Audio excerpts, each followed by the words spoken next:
Dear students, this is chapter number 5, Footprints Without Feet, written by H.G. Wells. Students, इस chapter के main character का नाम है Griffin, जो कि एक ब्रिलियंट साइंटिस्ट है और उसने ये डिस्कवरी की how to make himself invisible, कि अपने आप को इनविजिबल कैसे करते हैं। स्टूडेंट्स, क्या वो इस डिस्कवरी का सही यूज़ करता है या मिसयूज़ करता है, ये हम स्टोरी में डिस्कस करेंगे। Now let's start the summary of this chapter. Students, ये स्टोरी स्टार्ट होती है दो लड़कों से जो हैरानी से देख रहे थे ताज़ा बने हुए पैरों के निशानों को। स्टूडेंट्स, वो दोनों लड़के इसलिए हैरान थे क्योंकि वहाँ पर कोई इंसान नहीं था, सिर्फ नंगे पांव बने हुए पैरों के निशान थे। उन दोनों लड़कों ने उन पैरों के निशानों को फॉलो किया जब तक कि वो पैरों के निशान धुंधले नहीं पड़ गए और फिर वो गायब हो गए।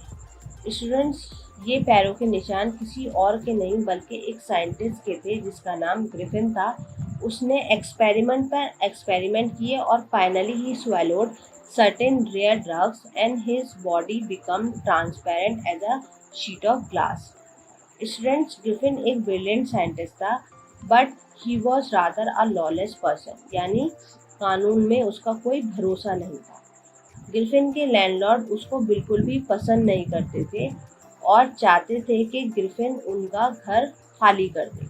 तो ग्रिफिन उनसे बदला लेने के लिए उनके घर में आग लगा देता है और वहाँ से भागने की सोचता है, तो उसको कोई पहचान ना ले इसलिए वो इनविजिबल हो जाता है। उसने अपने सारे कपड़े उतार दिए और इनविजिबल होकर वहाँ से भाग जाता है। स्टूडेंट्स, ये पैरों के निशान जो उन दो लड़कों ने देखे थे वो ग्रिफिन के ही थे, जो भागते भागते गायब हो जाते हैं।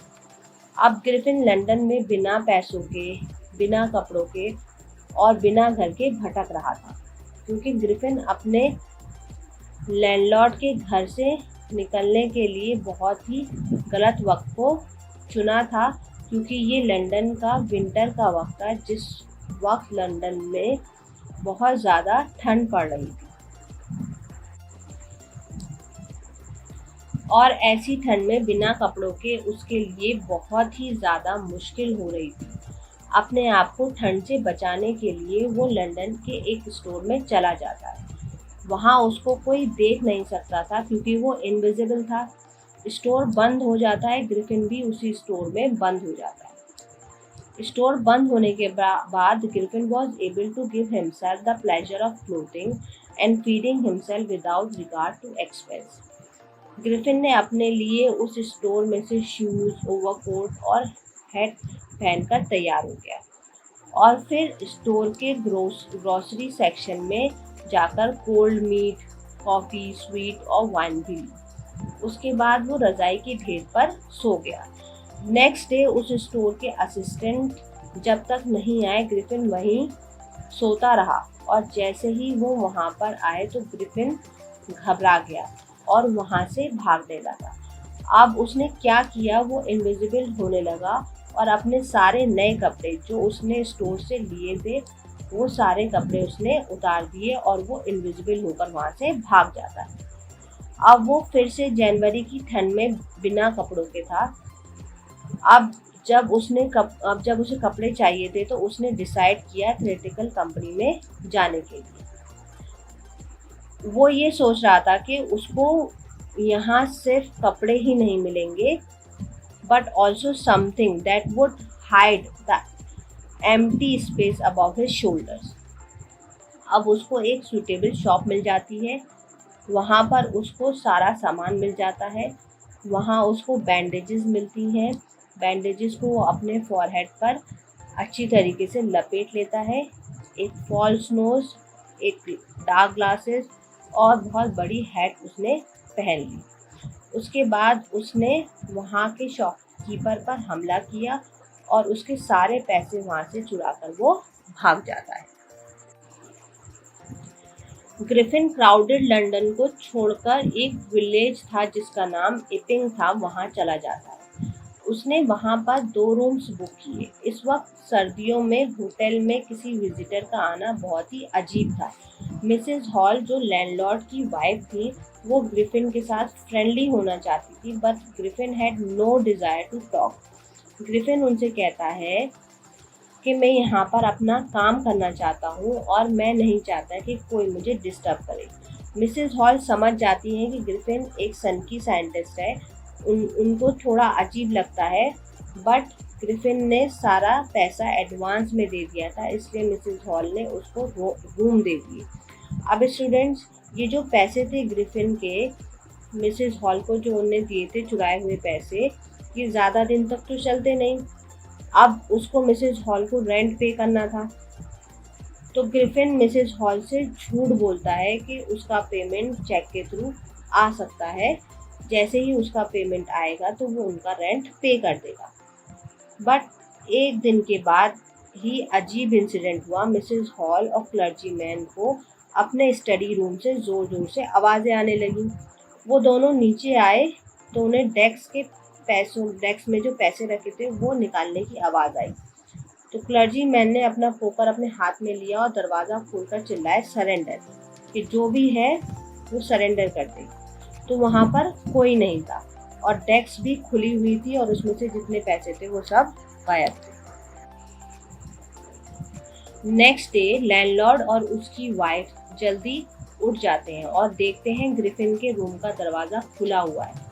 ज़्यादातर ग्रिफिन अपने रूम बंद रखता था, बट आज उसका रूम ओपन था। उन्होंने रूम में झांक कर देखा, बट वहाँ कोई नहीं था। उन्होंने देखा ग्रिफिन के कपड़े और उसके बैंडेजेस रूम में पड़े हुए थे।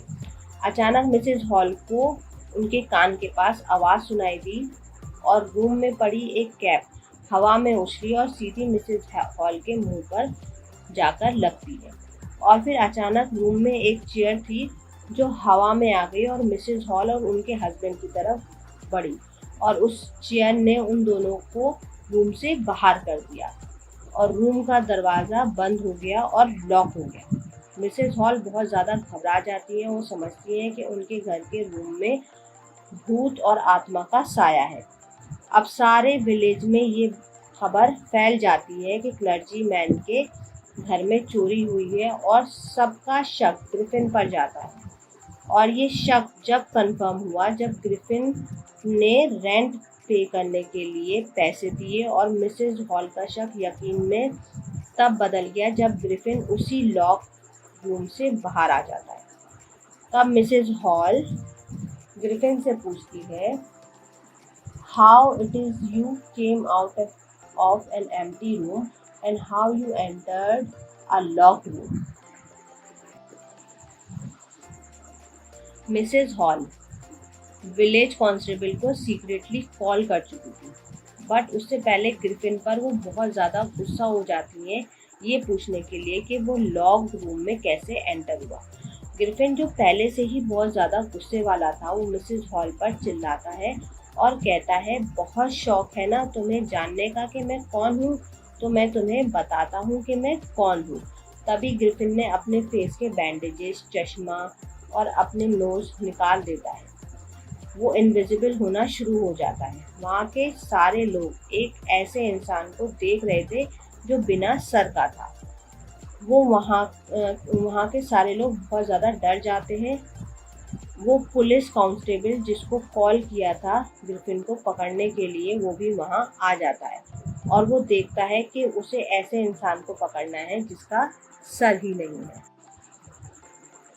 बट कांस्टेबल और वहाँ के सारे लोगों ने ग्रिफिन को पकड़ने की कोशिश की, बट वो सब हैरान हो गए जब ग्रिफिन ने अपने धीरे धीरे सारे कपड़े उतार दिए और वो इनविजिबल हो गया। ग्रिफिन अब बिल्कुल इनविजिबल हो जाता है और कोई उसको पकड़ नहीं पाता। So students, that's all about this story. Thank you for listening.